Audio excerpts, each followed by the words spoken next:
Every parent's worst nightmare. Their child goes to the doctor with a seemingly minor complaint. Hours later, they're dead. In the rare cases where parents suspect that care given has been inadequate or even negligent, the bereavement is made all the harder to bear. Tomorrow, the Commons Health Select Committee will publish a damning report on the failings of NHS complaints procedures. Well, first of all, James Johnson, you're chair of the BMA Joint Consultants Committee. Isn't it incredible that doctors are under no legal obligation to make full and frank disclosure to relatives about what's happened to a patient? I think it is quite astonishing, and these tragic cases that we've heard about really seem positively bizarre in the way that they've been handled. As far as doctors are concerned, the sort of doctor's rule book, which is good medical practice, which is produced by the General Medical Council, makes it absolutely clear that doctors have a duty. But it's voluntary.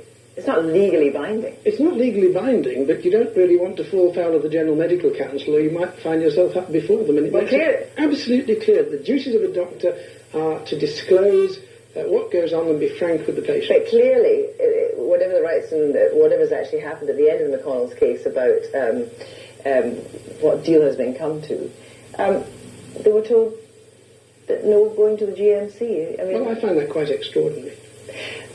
Will Powell, you head up a bereaved parents group, and you also lost your own son and have given evidence to the Select Committee.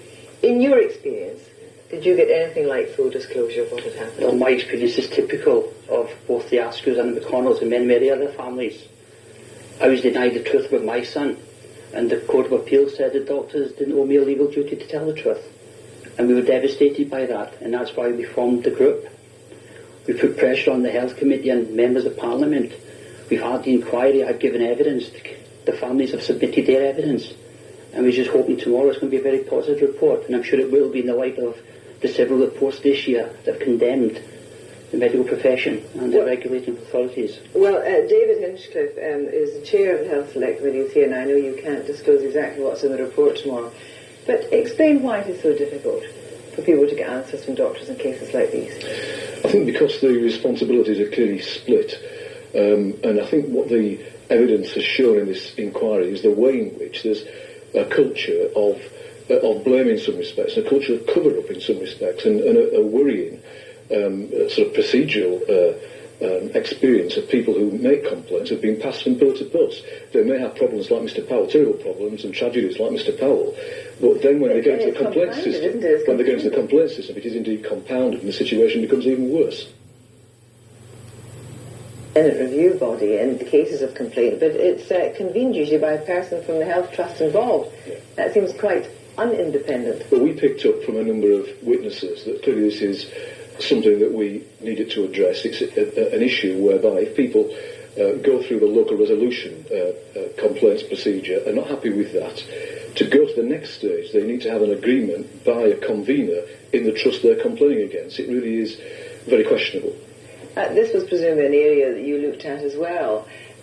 But do you also have concerns over no-fault compensation as well? I'm not happy personally with no-fault compensation, because what's important is the truth. And if we have the truth, particularly in the death of a child, that's all we want. We don't want the compensation. We'd give that money to kiss the children goodbye. But with no-fault compensation as well, presumably, that also means that the people who are responsible in some way for your son's death and others aren't pulled up for it, and therefore other cases could come forward as well. I mean, these people are not reprimanded or retrained or even barred from the profession. That's exactly what happens, but there's no accountability anyway. I doubt if the doctors will ever be made accountable for my son's death, and I battled for 10 years. Isn't it time that the law was changed, James Johnson?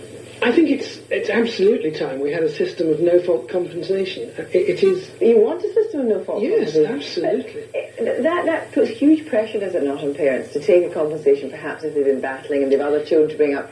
And if there's no-fault compensation, then the doctor responsible will actually go on practicing and perhaps could make the same mistake. Well, I don't think that's the point. I think that the essence of these cases is that we must find out what went wrong and learn from it so that it doesn't happen again. If you have no-fault compensation, you can get at the truth much quicker. You're not spending perhaps 10 years fighting a legal battle where the absolute essence of this battle is to prove negligence, not to prove that someone was damaged, but to prove that somebody was negligent. And of course, the doctor or the hospital are leaning over backwards to prove that there wasn't negligence.